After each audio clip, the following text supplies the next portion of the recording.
عصر کے وقت عرش کا فیصلہ۔ اللہ پاک نے خود اس تسبیح کی قسم کھائی۔ ماہ رجب میں جس گھر میں یہ تسبیح پڑھی جائے اس گھر کی پریشانیاں، تنگ دستیاں اور مصیبتیں منٹوں میں ختم ہو جاتی ہیں۔ یہ اللہ تعالیٰ کا وعدہ ہے۔ محترم ناظرین، آج کی یہ تسبیح آپ کی پریشانیوں اور مشکلات کے پہاڑوں کو توڑنے والی ہے۔ آج ہم اس حقیقت کا پردہ اٹھائیں گے کہ آخر وہ کون سی تسبیح ہے کہ جو ہر مصیبت، ہر پریشانی کو منٹوں میں ختم کر دیتی ہے۔ اللہ تعالیٰ نے خود اس تسبیح کی قسم کھائی اور فرمایا کہ یہ عصر کے وقت عرش کا فیصلہ ہے۔ جس گھر میں یہ تسبیح ماہ رجب میں عصر کے وقت ایک بار پڑھی جاتی ہے اس گھر سے تمام مصیبتیں، پریشانیاں، تنگ دستی، شیطانی طاقتیں سب ختم ہو جاتی ہیں۔ اس کی فضیلت کے لیے اللہ رب العزت نے قسم جیسا زوردار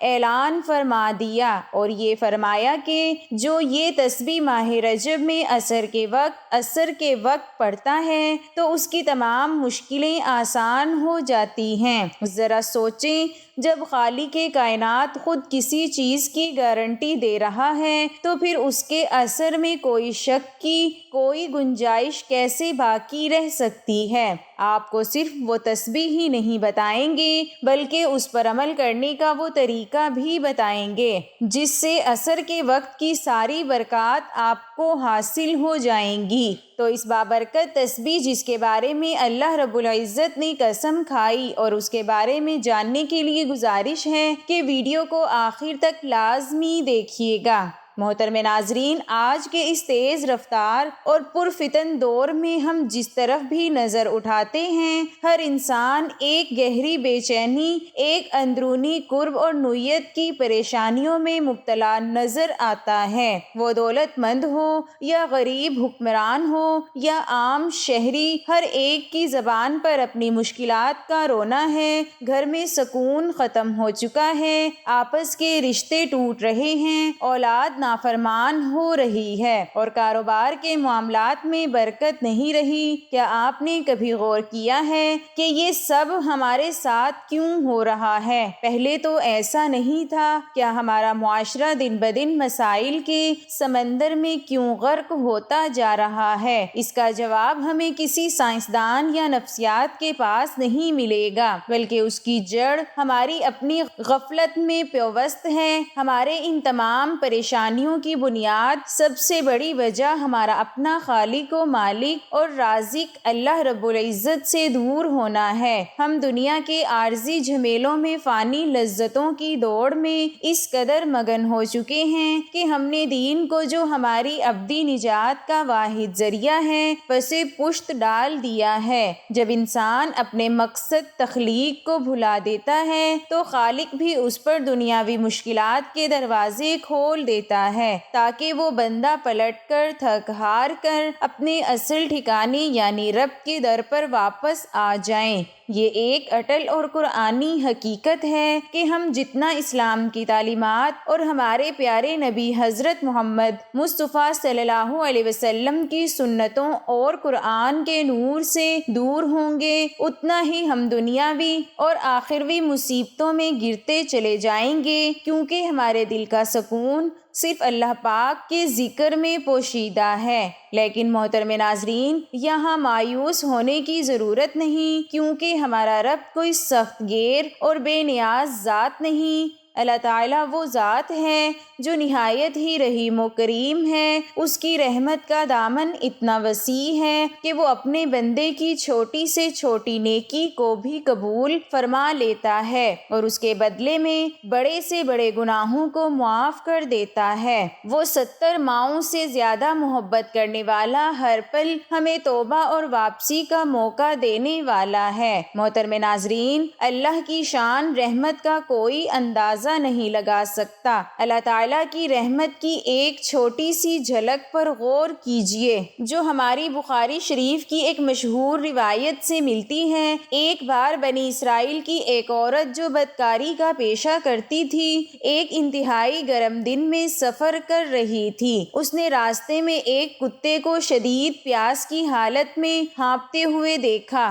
کتا پیاس کے مارے کیچڑ چاٹ رہا تھا۔ اس عورت نے کتے پر رحم کھاتے ہوئے فوراً اپنے چمڑے کے مشکیزے کنویں سے پانی نکالا اور اس پیاسے کتے کو پلا دیا۔ وہ عمل دنیا کی نظر میں معمولی تھا مگر اللہ رب العزت نے اس بے زبان جانور پر رحم کرنے کے اس عمل کو قبول فرمایا اور اسی ایک نیکی کے بدلے اس عورت کے تمام گناہوں کو معاف فرما دیا۔ سوچیں اگر ایک فحاشہ عورت کے ایک کتے پر رحم کرنے کے عمل کو اللہ تعالیٰ نے بخشش کا ذریعہ بنا دیا، پھر اگر ہم انسانوں پر رحم کریں، اپنے رشتوں کو جوڑیں اور سب سے بڑھ کر اپنے رب سے تعلق مضبوط کر لیں تو ہماری پریشانیاں، مشکلات اور غم کتنی جلدی ختم ہو سکتے ہیں۔ اسی طرح ایک اور مشہور حدیث قدسی جس میں اللہ تعالیٰ فرماتے ہیں، اے ابن آدم، اگر تو میرے پاس زمین بھر کر گناہ لے کر آئے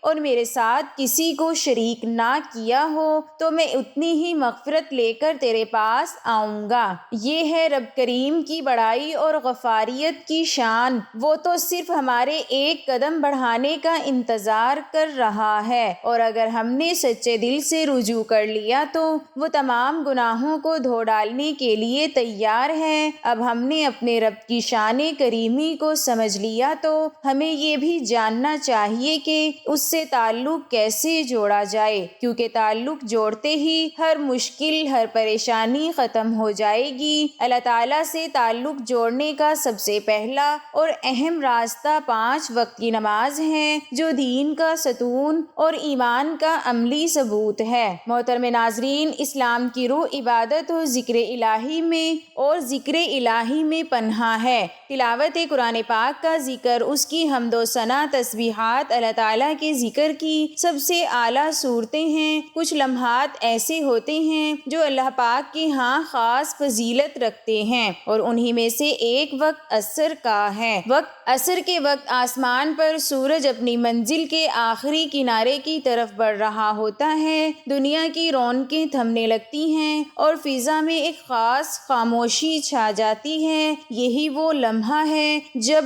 جنوں کے دروازے ذکر الہی کے لیے سب سے زیادہ نرم ہوتے جاتے ہیں۔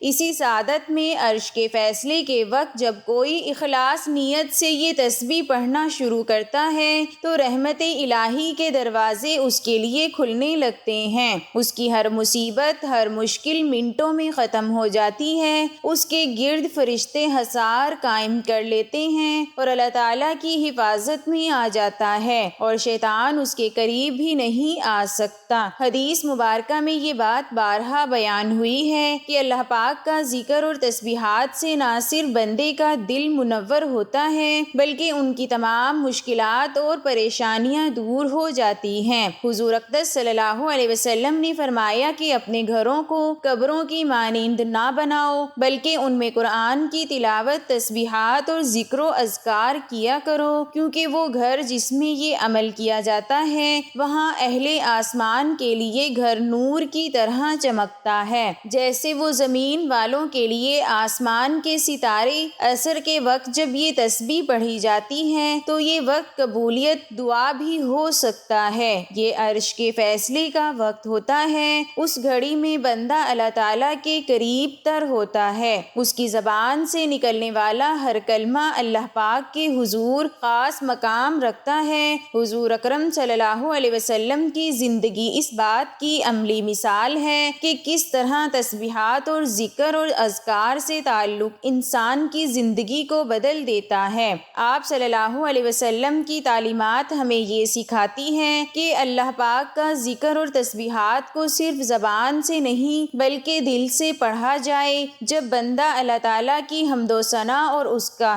ذکر و اذکار کر کے اللہ پاک کو یاد کرتا ہے تو اس پر خاص عنایت نازل ہوتی ہے۔ اولیاء صالحین بھی ہمیشہ اللہ تعالیٰ کے ذکر و اذکار کے لیے اوقات مقرر کرتے تھے اور ان میں عصر کا وقت خاص اہمیت رکھتا تھا، کیونکہ یہ وہ لمحہ ہے جس میں دن کا اختتام اور رات کی روحانی ابتدا ایک دوسرے سے ملتے ہیں۔ یہ عرش پر فیصلے کا وقت ہوتا ہے۔ نماز عصر اور عصر کے وقت کی اہمیت و فضیلت کے بارے میں حضور پاک صلی اللہ علیہ وسلم نے متعدد مقامات پر بہت سے ارشادات فرمائے، جن میں عصر کی نماز کی حفاظت کی تاکید کی گئی۔ رسول اللہ صلی اللہ علیہ وسلم نے فرمایا، جس نے عصر کی نماز چھوڑ دی اس کے اعمال ضائع ہو گئے۔ یہ حدیث بتاتی ہے کہ عصر کی نماز ایمان اور عمل کی بنیاد ہے۔ جو اس نماز کی پابندی کرتا ہے وہ گویا اپنے ایمان کی حفاظت کرتا ہے، اور جو ترک کرتا ہے وہ اپنے نیک اعمال سے محروم ہو جاتا ہے۔ عصر کی نماز جنت کی ضمانت ہے۔ رسول اللہ صلی اللہ علیہ وسلم نے فرمایا، جو شخص فجر اور عصر کی نماز کی پابندی کرے گا وہ جنت میں داخل ہوگا۔ یہ حدیث واضح کرتی ہے کہ عصر کی نماز بندے اور اللہ کے درمیان عہد وفا کی مانند ہے۔ جو بندہ ان دو نمازوں فجر اور عصر کی پابندی کرتا ہے اس کے لیے جنت کی بشارت ہے۔ عصر کے وقت دعا کی قبولیت۔ رسول اللہ صلی اللہ علیہ وسلم نے فرمایا، جمعہ کے دن ایک گھڑی ایسی ہے جس میں اگر کوئی مسلمان بندہ نماز پڑھ رہا ہو اور اللہ سے کچھ مانگے تو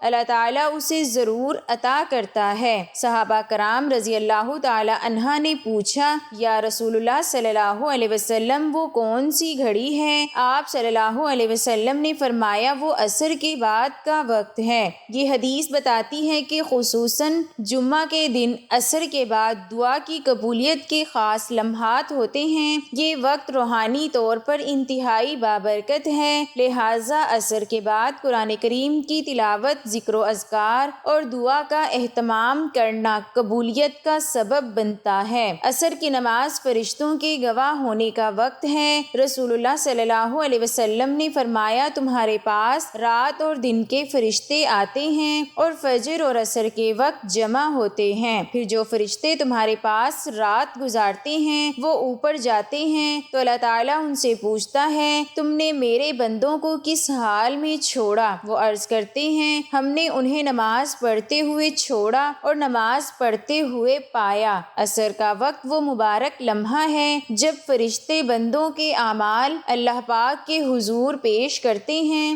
جو شخص اس وقت عبادت، تلاوت یا ذکر و اذکار میں مشغول ہوتا ہے اس کا حال فرشتے اللہ کے سامنے بہترین صورت میں پیش کرتے ہیں۔ عصر کے بعد نیکیوں کی برکت۔ رسول اللہ صلی اللہ علیہ وسلم نے فرمایا، جو شخص کسی نیک عمل پر دن کے اختتام میں قائم رہتا ہے اللہ تعالیٰ اس پر اپنی رحمت نازل فرماتا ہے۔ عصر کا وقت دن کے اختتام کا وقت ہے، یعنی دن کی محنتوں، فیصلوں اور اعمال کا نچوڑ۔ اگر بندہ اس وقت ذکر الہی، تلاوت یا دعا میں مشغول ہو جائے تو گویا وہ اپنے دن کو خیر و برکت کے ساتھ مکمل کرتا ہے۔ نماز عصر کے وقت میں یعنی عرش کے فیصلے کے وقت میں اس تسبیح کو پڑھنے سے نہ صرف گھریلو مسائل حل ہونے لگتے ہیں بلکہ روحانی طور پر انسان کے دل پرسکون اور اطمینان نازل ہوتا ہے۔ اس تسبیح کی خاص بات یہ ہے کہ اسے پڑھنے والا انسان خود بھی اللہ پاک کی رحمتوں کے سائے میں آ جاتا ہے اور اس کے ارد گرد کا ماحول بھی نورانی ہو جاتا ہے۔ یہ تسبیح دلوں کی تنگی کو کشادگی میں بدل دیتی ہے، مایوسی کو امید میں بدل دیتی ہے اور انسان کے اعمال کو ایسے نکھار دیتی ہے کہ وہ اللہ پاک کی خاص نظر کرم کا مستحق بن جاتا ہے۔ محترم ناظرین، آپ ذرا سوچئے کہ آپ چاہتے ہیں کہ آپ کی تمام تمام مشکلات اور پریشانیاں دور ہوں؟ کیا آپ یہ نہیں چاہتے کہ آپ کے بچے نیک بنے، آپ کے رزق میں برکت ہو، آپ کی پریشانیاں دور ہوں، آپ کا دل ہر وقت اللہ پاک کے ذکر سے لبریز ہو؟ اگر آپ اس کے طلبگار ہیں تو آپ اس تسبیح کو دل سے سنیں،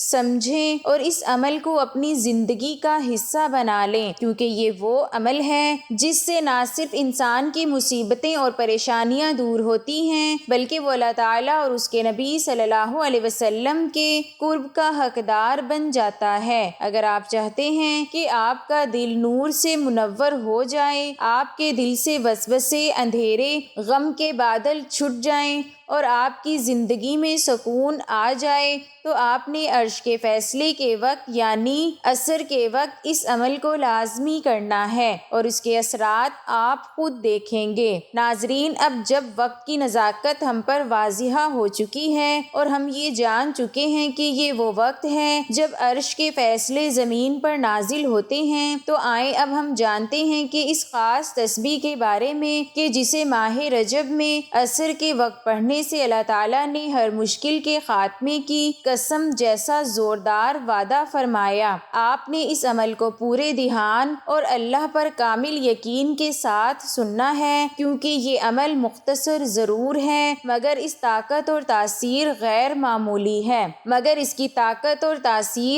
معمولی ہے۔ عمل کا کامل طریقہ یہ ہے کہ اس ماہ مبارک میں یعنی رجب المرجب میں نماز عصر کے وقت اس عظیم اور طاقتور عمل کو کرنے کے لیے آپ نے سب سے پہلے خشوع اور خضوع اور مکمل یکسوئی کے ساتھ نماز عصر ادا کر لینی ہے۔ اس کے بعد سجدے کی حالت میں خوب گڑ گڑا کر اپنے رب سے اپنی مشکلات کا ذکر کرنا ہے اور اگر ممکن ہو تو آپ نے اتحیات کی شکل میں بیٹھ جانا ہے۔ پورا دھیان، پوری توجہ اور کامل یقین صرف اللہ رب العزت کی ذات پر مرکوز ہونا چاہیے اور اپنے دل میں یہ یقین رکھنا ہے کہ میرا رب میری ہر آواز سن رہا ہے اور میری مشکل کو دور کرنے کی طاقت رکھتا ہے۔ اس کے بعد آپ نے اس عمل کا آغاز کرنا ہے اور آپ نے پیارے آقا رسول اللہ صلی اللہ علیہ وسلم کی ذات اقدس پر 3 مرتبہ درود ابراہیمی پڑھنا ہے، وہی درود جو ہم نماز میں پڑھتے ہیں۔ ثواب کے طور پر میرے ساتھ بھی 1 مرتبہ درود ابراہیمی پڑھ لیں۔ اللہم صلی علی محمد